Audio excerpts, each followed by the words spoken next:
Cuando las luces se apagan y el mundo se envuelve en sombras, nace un susurro, un eco de historias que pocos se atreven a contar. Aquí, entre la niebla y el misterio, cada sonido oculta un secreto y cada sombra guarda un pasado olvidado. Bienvenido a Susurros de Medianoche, un lugar donde lo inexplicable cobra vida. Prepárate para adentrarte en lo desconocido y enfrentar lo que acecha en la oscuridad. ¿Estás listo para escuchar lo que susurra la medianoche?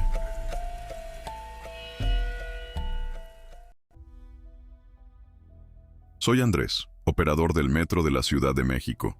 Durante más de 15 años he recorrido los túneles de esta ciudad viendo todo tipo de cosas extrañas, desde pasajeros que parecen desaparecer entre estaciones hasta gritos que retumban en las vías sin una fuente aparente. Pero nada, absolutamente nada, me preparó para lo que viví en aquel último turno en la línea 3. Era cerca de la medianoche y me encontraba operando un tren con dirección a Indios Verdes. A esas horas, el metro ya no va tan lleno. La mayoría de los pasajeros son trabajadores nocturnos, estudiantes y algún que otro borracho que apenas puede mantenerse de pie. El ambiente en el túnel siempre tiene un aire pesado, como si las paredes absorbieran todo el ruido y lo devolvieran en forma de eco distorsionado. Cuando llegué a la estación Hidalgo, noté algo extraño. El andén estaba completamente vacío. No era raro ver estaciones así a esa hora, pero había una sensación en el aire que me puso nervioso, como si alguien estuviera observándome, aunque no hubiera nadie allí. Sin darle mucha importancia, cerré las puertas y seguí mi camino. Pero en cuanto el tren avanzó hacia Guerrero, vi algo en los monitores de seguridad, una figura parada en medio del túnel. Al principio pensé que era un reflejo o algún tipo de sombra provocada por las luces del tren. Pero no. Aquello estaba de pie, inmóvil, en medio de las vías. Mi primer instinto fue frenar, pero la figura simplemente desapareció en un parpadeo. Traté de tranquilizarme. Tal vez había sido un juego de luces. Pero cuando entré a la estación Guerrero, los monitores mostraron algo aún más escalofriante. Había alguien dentro del tren. Era imposible. Yo mismo había visto el andén vacío en Hidalgo, y desde entonces no había abierto las puertas. Pero ahí estaba. Un hombre alto, vestido con ropas viejas y sucias, sentado al fondo del vagón. Su cabeza estaba inclinada hacia un lado, como si no tuviera huesos en el cuello. Saqué el radio y llamé al centro de control. Tengo un pasajero extraño en el tren. ¿Pueden revisar las cámaras? Hubo un silencio incómodo. Luego, la voz de mi supervisor respondió con un tono inquieto. Andrés, no hay nadie en el tren. Mi piel se erizó. Miré de nuevo al monitor. El hombre seguía ahí. Pero esta vez, estaba mirando directamente a la cámara. El tren siguió su recorrido. En Bellas Artes, las puertas se abrieron y ningún pasajero entró. El monitor de seguridad mostraba lo mismo. Aquel hombre seguía sentado, en la misma posición. Pero ahora, había algo más. Un sonido leve. Un llanto. Venía del último vagón. Respiré hondo y me armé de valor. No podía dejar pasar esto. Puse el tren en automático y salí de la cabina con mi linterna en mano.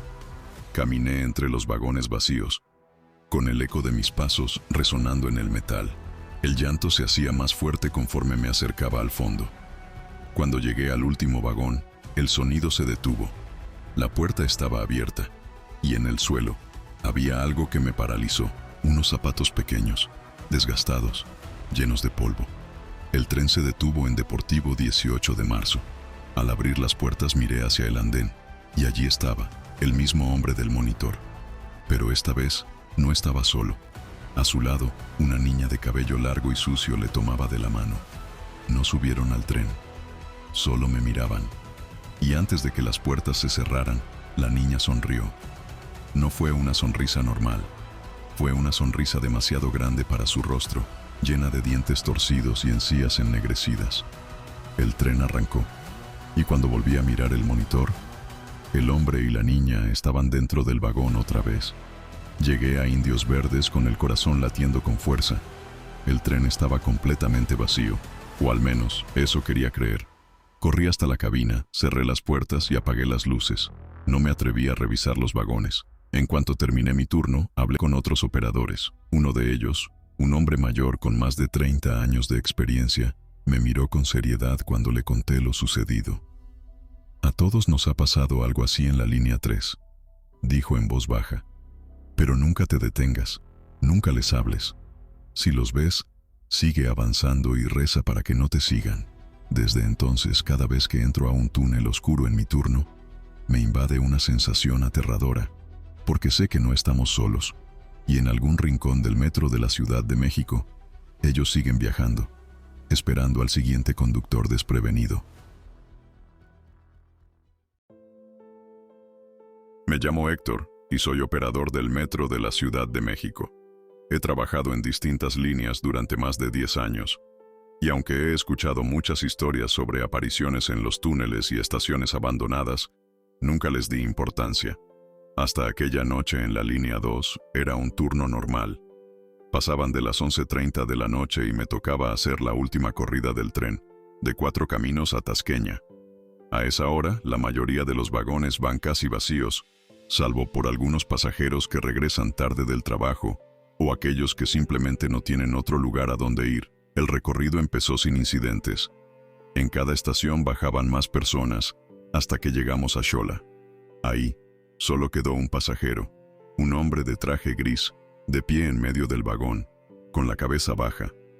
No era raro ver personas así, especialmente trabajadores exhaustos después de un largo día, pero había algo en él que me puso los nervios de punta. Cuando el tren arrancó de Xola, revisé los monitores de seguridad. El hombre seguía ahí, sin moverse. Al llegar a Villa de Cortés, abrí las puertas. Nadie subió ni bajó. Pero entonces, algo me inquietó.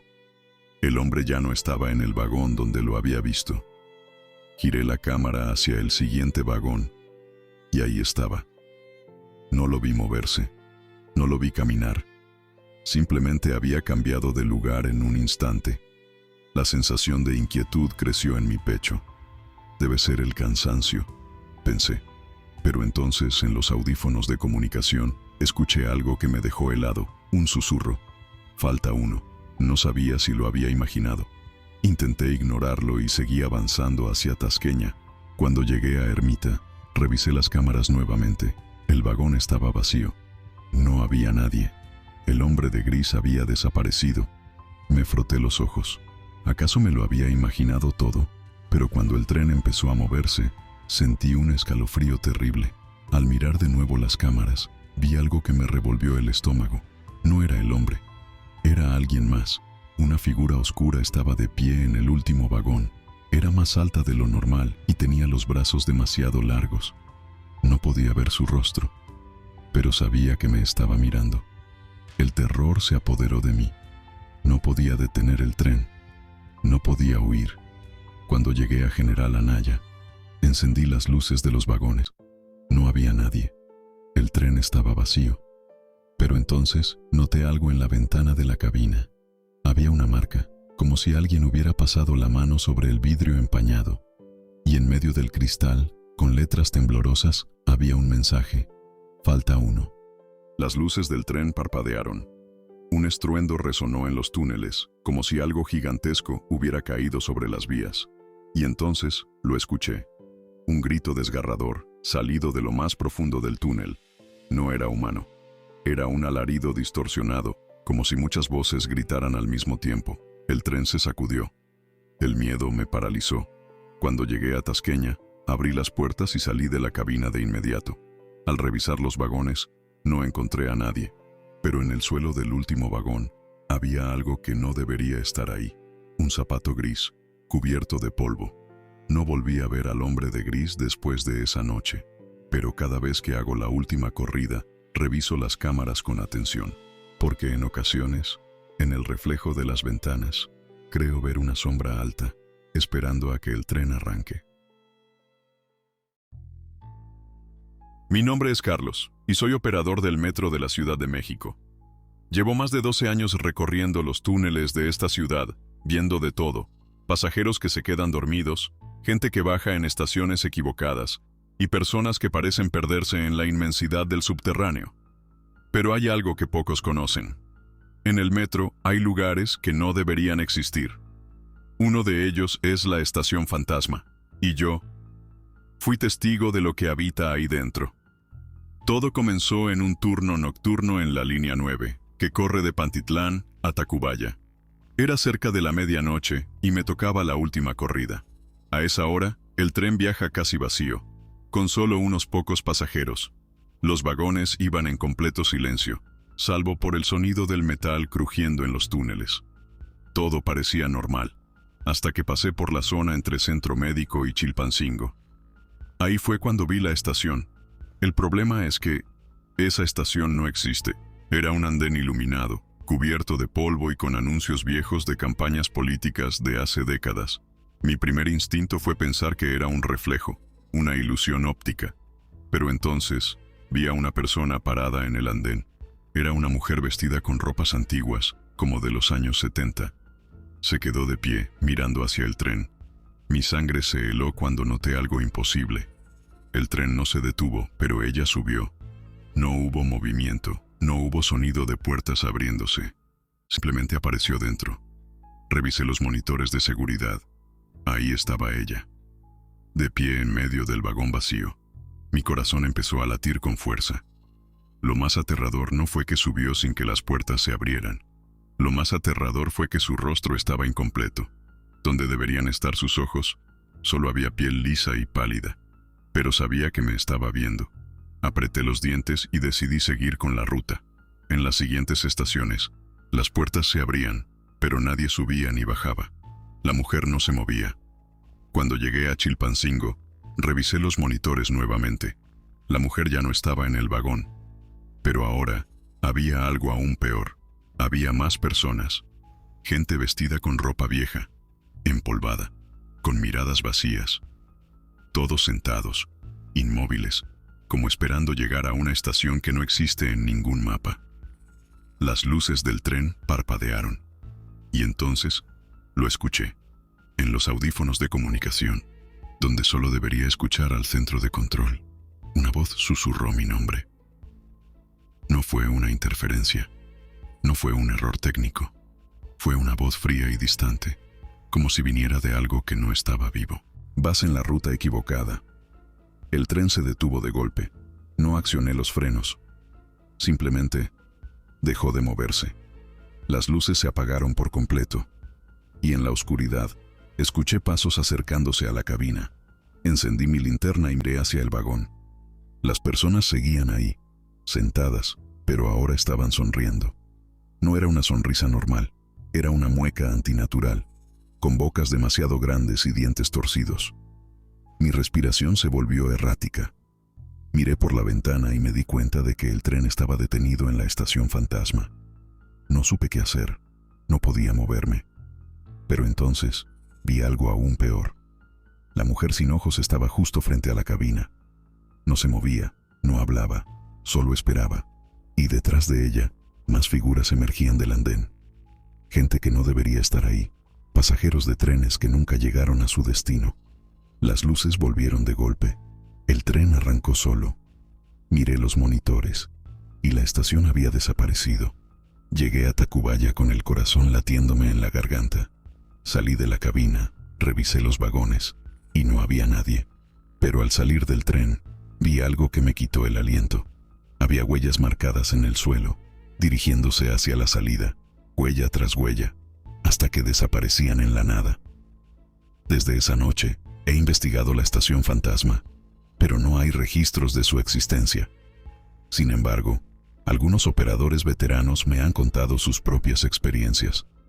Todos hemos visto algo ahí. Pero lo más aterrador es lo que me dijo un viejo conductor. Si la ves una vez, te buscará de nuevo. Desde entonces, cada vez que entro en un túnel oscuro, siento que algo me sigue. Y cuando cierro los ojos, escucho el tren detenerse en una estación que no existe. Así termina esta historia, pero sabemos que el misterio y el terror están más cerca de lo que pensamos. Quizá en tu casa, en tu trabajo o en un rincón olvidado de tu ciudad, hay un relato esperando ser contado. ¿Te ha pasado algo extraño, aterrador o inexplicable? En Susurros de Medianoche, queremos escuchar tus historias.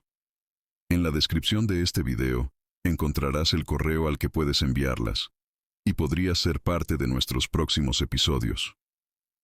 Recuerda, lo desconocido siempre tiene algo que decir, si te atreves a escucharlo. Gracias por acompañarnos hasta el final. No olvides suscribirte, darle like y compartir este video si quieres más relatos que te hagan mirar por encima del hombro. Nos vemos en el próximo episodio, si es que puedes dormir esta noche.